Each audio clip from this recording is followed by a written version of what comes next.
ನಗರದ railway station ರಸ್ತೆಯಲ್ಲಿರುವ ಶ್ರೀರಾಮ ಮಂದಿರಕ್ಕೆ ಹೊಂದಿಕೊಂಡಿರುವ ಪ್ರಸಿದ್ಧ ಹಾಗೂ ಐತಿಹಾಸಿಕ ಬಾವಿಯ ಸ್ವಚ್ಛತಾ ಕಾರ್ಯವನ್ನು ದಾರಿದೀಪ ಸಂಸ್ಥೆಯ ಅಧ್ಯಕ್ಷರಾದ ಮಂಜುನಾಥ್ ಕಬ್ಬೇರ್ ಮತ್ತವರ ಬಳಗದ ವತಿಯಿಂದ ಆರಂಭಿಸಲಾಗಿದ್ದು, ಈ ಸ್ವಚ್ಛತಾ ಅಭಿಯಾನವು ಮುಂದಿನ 3 ದಿನಗಳವರೆಗೆ ನಡೆಯಲಿದೆ. ಈ ಪವಿತ್ರ ಕಾರ್ಯದಲ್ಲಿ ಸಮಾಜ ಸೇವಕರಾದ ಅಂಬಾಜಿರಾವ್ ಮೈದಾನಕರ್, ನಗರದ ಖ್ಯಾತ ವೈದ್ಯರಾದ ಡಾಕ್ಟರ್ ನಾಗರಾಜ್ ಭಾಲ್ಕಿ, ಭಜರಂಗಿ ಯುವ ಸೇನಾ ಅಧ್ಯಕ್ಷರಾದ ಸಂತೋಷ್ ರೆಡ್ಡಿ ಹಾಗೂ ಅವರ ಬಳಗ ಜೊತೆಗೆ ವಿವಿಧ ಸಂಸ್ಥೆಗಳ ಅನೇಕ ಯುವಕರು ಉತ್ಸಾಹದಿಂದ ಭಾಗವಹಿಸಿದ್ದಾರೆ.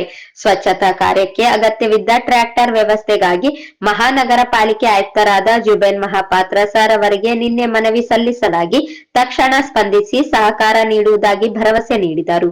ಅದರಂತೆ ಹಿರಿಯ ಆರೋಗ್ಯ ನಿರೀಕ್ಷಕರಾದ ಅಂಬರೀಶ್ ಅವರು ಇಂದು ಬೆಳಗ್ಗೆ 9 ಗಂಟೆಗೆ ಟ್ರ್ಯಾಕ್ಟರ್ ಸಮೇತ ಆಗಮಿಸಿ ಸಂಪೂರ್ಣ ಸಹಕಾರ ನೀಡಿದರು ಎಂದು ಸಮಾಜ ಸೇವಕ ಅಂಬಾಜಿರಾವ್ ತಿಳಿಸಿದ್ದಾರೆ.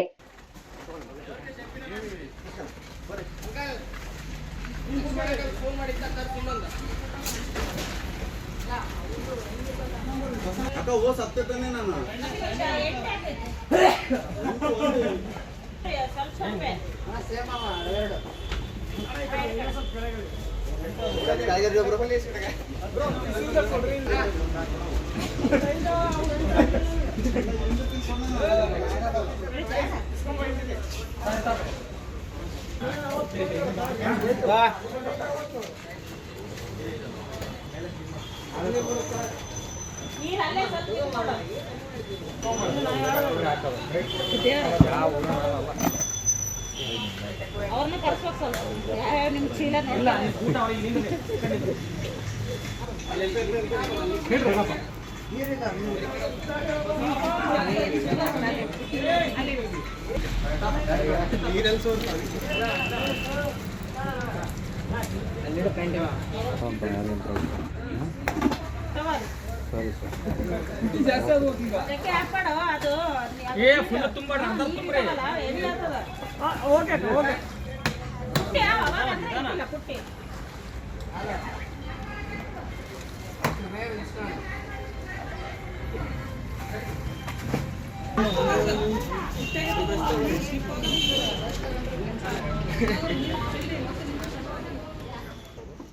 ಈ ಬಾವಿಗೆ ಮಹತ್ವದ ಐತಿಹಾಸಿಕ ಹಿನ್ನೆಲೆ ಇದೆ.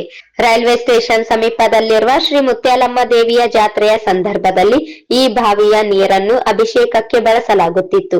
ಆದರೆ ಕಾಲಕ್ರಮೇಣ ಬಾವಿ ಸಂಪೂರ್ಣವಾಗಿ ಕಸ ತುಂಬಿ ಉಪಯೋಗಕ್ಕೆ ಬಾರದ ಸ್ಥಿತಿಗೆ ತಲುಪಿತ್ತು.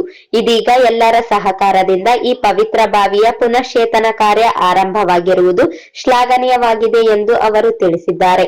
ಮುಂದಿನ 3 ದಿನಗಳವರೆಗೆ ನಡೆಯುವ ಈ ಸ್ವಚ್ಛತಾ ಅಭಿಯಾನದಲ್ಲಿ ಸಾರ್ವಜನಿಕರು ಹೆಚ್ಚಿನ ಸಂಖ್ಯೆಯಲ್ಲಿ ಭಾಗವಹಿಸಬೇಕು ಎಂದು ಕೋರಿದರು.